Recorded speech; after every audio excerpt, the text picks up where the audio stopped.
All right, welcome everyone to this final installation of our Military Credit for Prior Learning Implementation webinar series. And as before, our two partners and experts in the room, Dr. Dallas Kratzer and Don Busick, are here to present on the implementation phase 3, evaluate. So over to you both. Thank you. So this is the last of a 3 series of webinars. Phase 1 was for those institutions that were exploring and the leadership had wanted to start researching to see if having a military credit for prior learning program of services was applicable at their institution. Phase 2 is for those institutions that currently have military credit for prior learning services and are up and operational and probably already an improved policy to support that. But however, it's time to take a look at maybe expanding and growing, building capacity, getting faculty buy-in. And that's what phase 2 was all around, how to conduct that and to design a better military credit for prior learning. Today is the last series, webinar of this series, and it is around after you've got your military credit for prior learning implemented, and it's time to come back and evaluate to see what missing components, if there's any gaps in the services provided, or if there's any realignment that needs to be done in so much as which offices touch military for credit for prior learning and staff, and then align it more appropriately with your leadership goals. And a leadership goal might be that your institution's leadership would like to double the participation of military student enrollees and their retention and completion. And so that's where we're at today. And Dallas, why don't you go ahead and share your screen and we'll get started with phase 3, the evaluation stage. All right. Are you seeing the slides right now? No. Okay, then I've done something that I need to undo. Give me just a second. Okay. I'll get them started.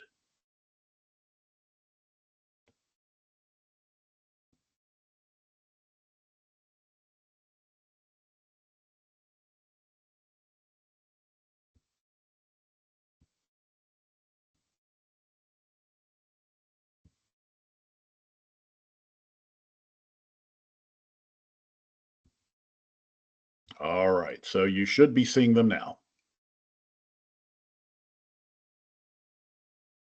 We're good. Yes. All right, excellent. So as Dawn mentioned, this phase 3, is the wrap-up phase. We're going to finish it off. You can see there that there's only one stage in this part of it. So today our discussion is going to go fairly quickly, but I think there'll be some points that we need to really develop as we go through this. I do want to remind you that we have a pattern that we use for this, so we'll walk right through that pattern quickly. Phase, stage, task, action steps. You've heard me talk about those, but for this one, we're only going to see the focus, action, and then we'll jump right into the tasks because there's not a stage here. The whole stage is evaluate. We're not going to look at 2 different stages. So in that, there is a checklist for phase 3 that you can take a look at. We'll talk about it. So the guide itself, here we go. In phase 3, the intent here is to make sure that we evaluate our process to make sure to validate that it's a good process and we're hitting the goals that were established by the task force way back when we began. But the one thing that I want to make a real point about here is this should be after a stabilization period. So once you launch your program, decide when you're going to go into phase 3. It should be at least 6 months, if not 12 months, to allow the process to work and to make sure that everything, all the bugs are worked out and everyone understands what they're doing, and to give marketing time to attract students, to get the word out that, hey, this is something that we're doing. So that's why we recommend a 6 to 12 month period before you go into the evaluation phase. Now, this doesn't mean that you're not going to be tracking things as you go along, because the action here is analyzing all those data points that you had identified when you implemented 6 or 12 months ago, making sure that you are watching the dashboard, if you will, to make sure things are running well. It's just like driving a car. You need to constantly check to make sure there are no red lights showing up saying, hey, warning sign.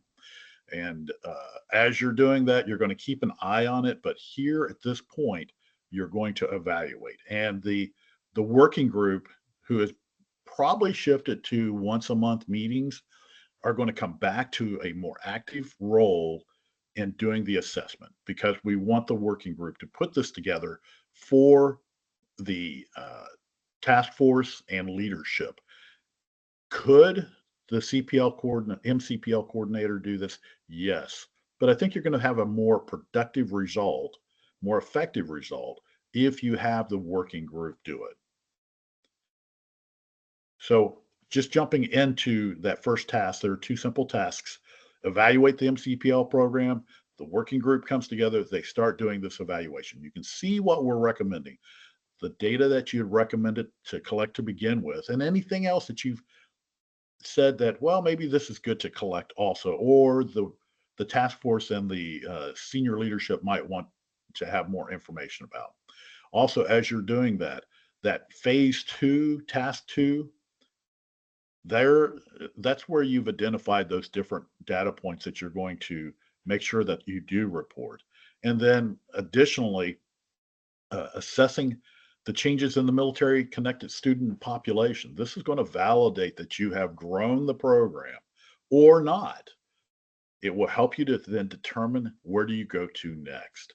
And a couple of different ways that you can do this is through student surveys, interviews, uh, town hall meetings, individual opportunities to have input with maybe a small select group of students, or you can do it by surveys, and this will help you to collect that information. Don, you had a couple of good points that you had talked about in this area too. Do you want to Yeah. share those? Sure. And so for those institutions that your military credit for prior learning services have been implemented for a few years now and are pretty robust, you can start with this phase three and use these evaluation steps to help baseline and evaluate your program as it currently works today. But be thinking, how do you expand it and grow it? And so some of you, we found when we were doing the assessment surveys back in June, a few of you are collecting quite a few data points already on your own campuses. You may not be sharing those with the state because it's not a requirement as of yet, but you are looking at that. So this is this last bullet where you may want to, in your work group, get all those staff members that actually touch the military credit for prior learning services. And that could be your registrar, your financial aid office, your veteran recruiter, student recruiters, and getting them all in a room and talking about what is working, what is not. And maybe looking at your data, going back and looking at your data, saying 1 year we enrolled 20 veteran students, the next year we only enrolled 10. And why is that? But having those discussions and maybe developing or coming out of your evaluation and analyzing step here that you decide to make some changes. Yeah, and along with that, you make a really good point, Don, that maybe this year we had this many and next year we had that. We need to figure out why there's a change there. For example, maybe the marketing strategy did not produce or overproduced. Making sure you understand why the things are happening that are happening, because this all leads in to the very next task, and that is to develop a report for the for the task force and leadership. And in that report, you're going to explain all the things that have gone on. In addition to that, you'll, based off the data, you're going to share a lot of different information that happened throughout that stabilization period, but also you're going to have some lessons learned. And we recommend that you put this section in there so that way you can share with the leadership what has gone on, what modifications you've made, how and why you made those modifications, hence the name Lessons Learned, and how you think that it will change the direction or vector of the program going into the next period. So you will want to, if the program continues on, you'll want to do a reevaluation again in 6 to 12 months just to see how the program is doing. It's a constant improvement process.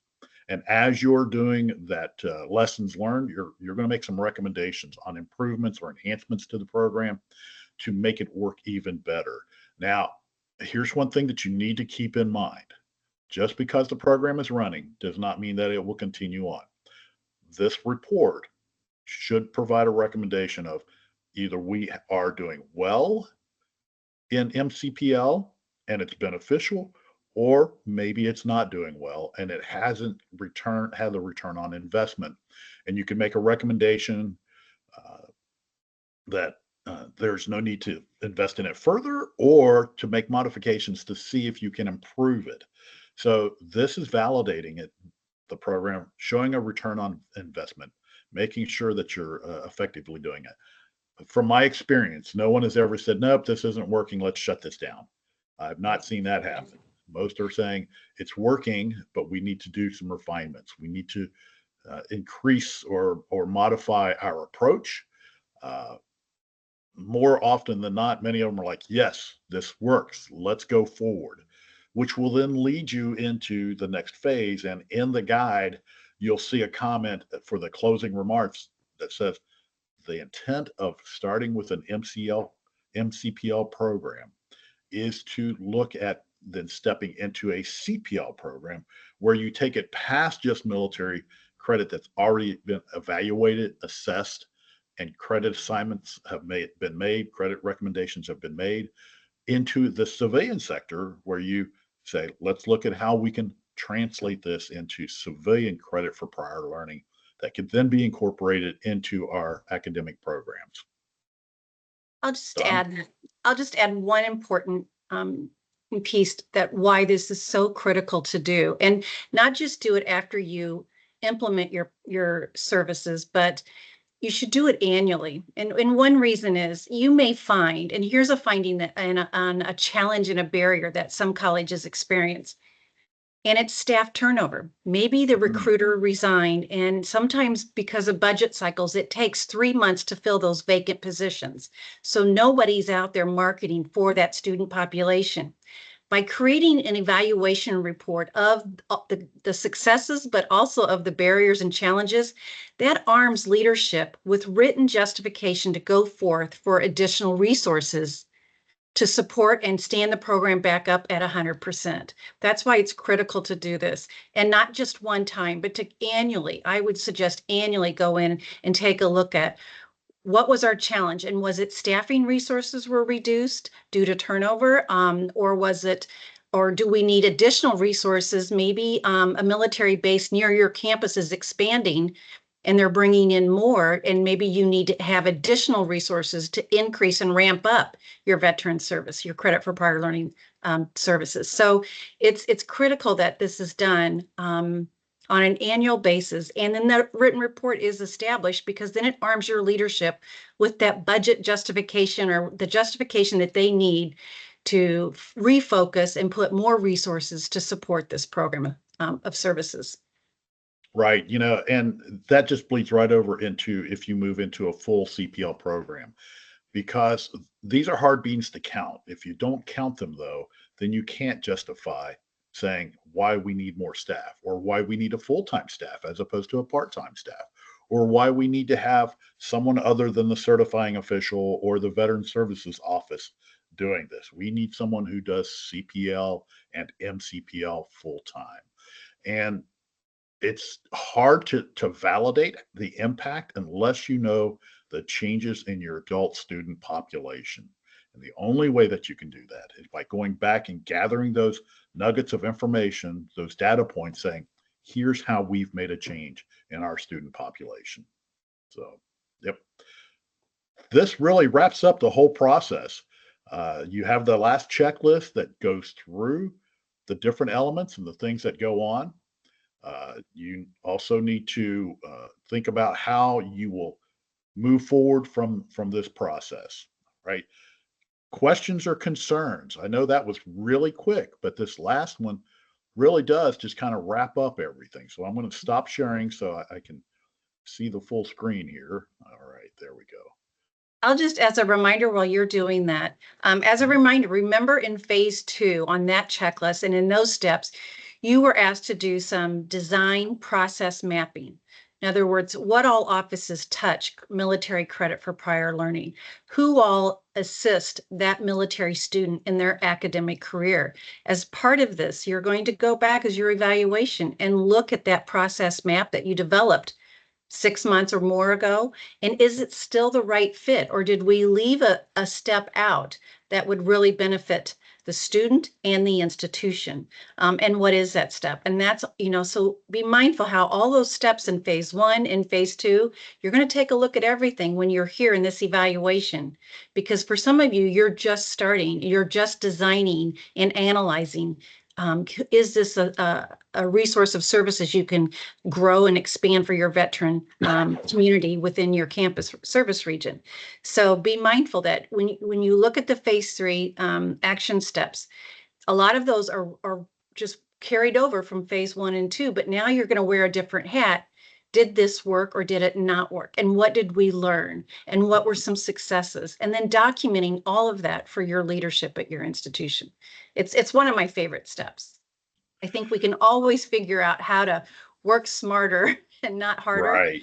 And this is the process that provides a lot of aha moments for your work group, but also for your task force and your leadership.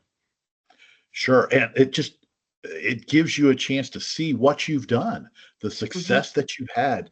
And you're right, this is exciting, almost as exciting as launching the program, because now, hopefully, and I think you'll have this, if you've done a good job at implementation, you're going to be able to validate the value and worth of what you and your team have done.